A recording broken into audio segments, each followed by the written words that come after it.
Hello, ladies and gentlemen. As always, I'm BrotherofHavok, and this time we, of course, have Hotfix Echo, CCP's fifth attempt at rebalancing the game, to which you should look out for four main things, being the vehicles, the starter fits, the weapons, and definitely watch out for the Myofibrils stimulants.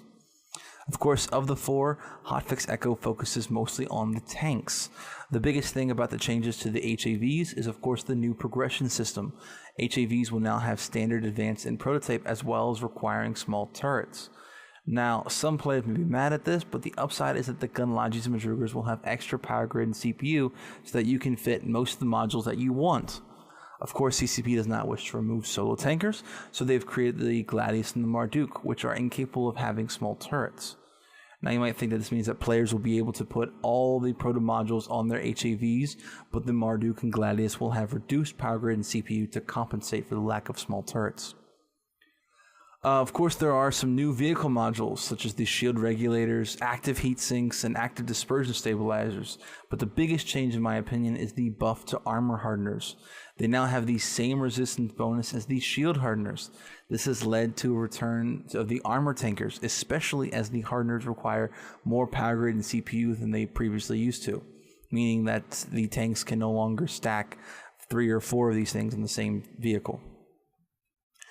Still, even with the new modules, the changes to tanks, it is difficult for tanks on the field.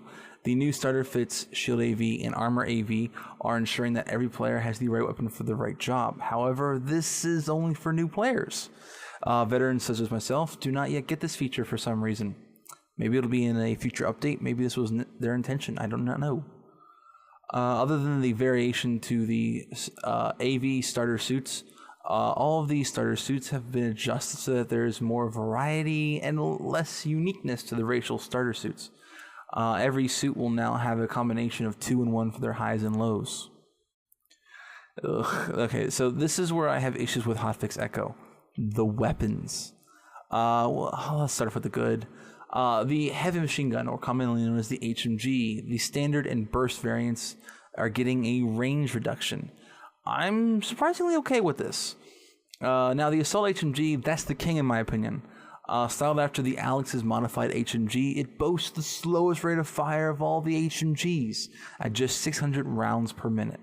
This thing is more like a breach variant than an assault variant. Of course, it has the same range, there's no nerf or buff there, but to counter the slow rate of fire, it gets a tremendous buff to damage. Proto level has more than 60 points of damage per bullet. And there's just one more thing. It gets a 100% efficiency against vehicles, and by extension, installations.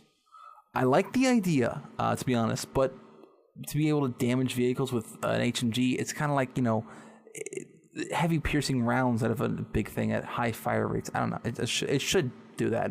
But why 100%? I mean, 50% would have been better for a test run, and I still think that would have been too high. Okay, now for the bad. I don't like this, but whatever.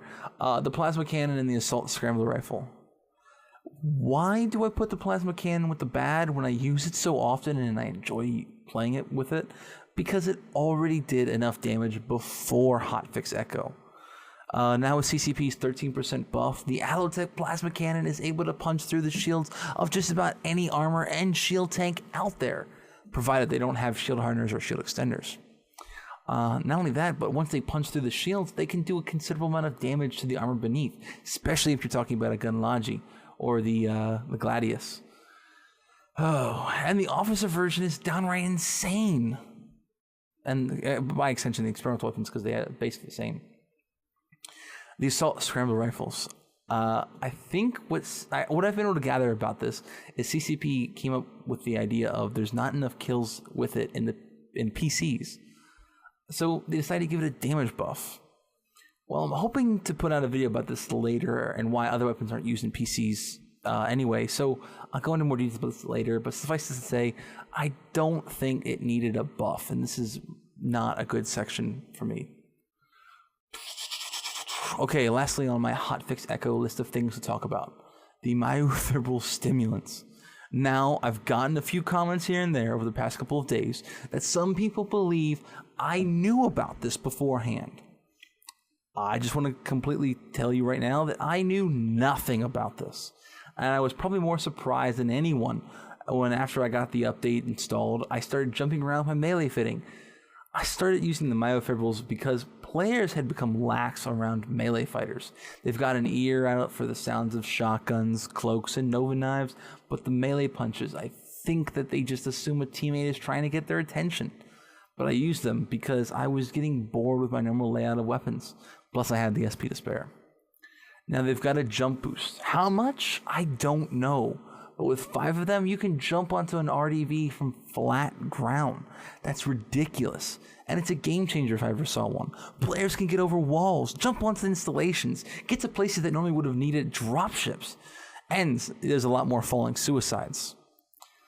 All I can say is that enjoy it while it lasts, because honestly, it's more ridiculous than the active scanner sonar spinners running around the map. Is it OP? Not entirely, but it changes dust more than I, or probably CCP, probably could have ever thought it would. Well, there's more videos to come that I plan to release soon.